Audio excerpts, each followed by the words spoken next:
2 injection 1 GAM स्फोपराइजन जुमा सल्बेक्टम injection 2 injection एक ताकतवर एंटीबायोटिक दवा है जो मुख्तलिफ किस्म के बैक्टीरियल इन्फेक्शंस के इलाज के लिए इस्तेमाल की जाती है। इसमें 2 फ़ाल अज्जा शामिल हैं। 1. स्फोपराइजन सोडियम एक सेफलोस्पोरन ग्रुप की एंटीबायोटिक जो बैक्टीरिया की दीवारों को तोड़कर इन्हें ख़त्म करती है।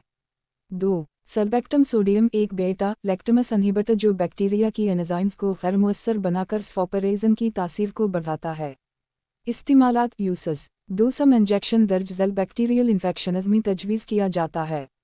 सांस की नाली के इन्फेक्शंस मसलन नमूनिया बरोनकाइट्स, पेशाब की नाली के इन्फेक्शंस, पीठ के इन्फेक्शंस इंट्रा अब्डोमिनल इन्फेक्शंस, जल्द और नरम टिश्यूज़ के इन्फेक्शंस, ख़वातीन के अमराज गायनेकोलॉजिकल इन्फेक्शंस, सेप्टिसीमिया, हड्डी और जोड़ों के इन्फेक्शन, ऑपरेशन से पहले या बाद में इन्फेक्शन की रोकथाम के लिए सर्जिकल प्रोफिलैक्सिस।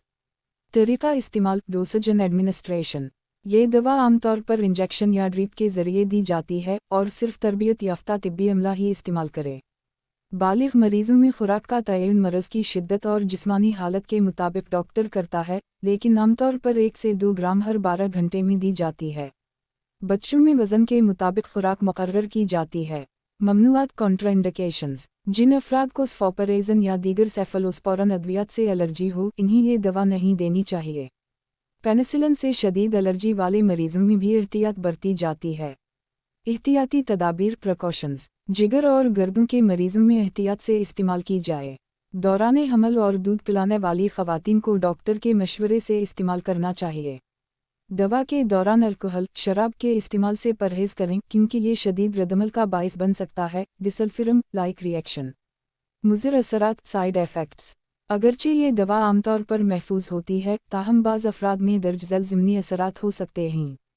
दस्त या मतली जल्द पर ख़ारिश या एलर्जी, इंजेक्शन की जगह पर सूजन या दर्द, जिगर के फंक्शन टेस्ट में तब्दीली, खून के खलियात में कमी नादिर सूरतों में, ज़ख़ीरा स्टोरेज ठंडी और खुश्क जगह पर रखें 25 डिग्री सेल्सियस से कम दर्जा हरारत पर। बच्चों की पहुंच से दूर रखें। इस्तेमाल से पहले दवा की एक्सपायरी ज़रूर चेक करें।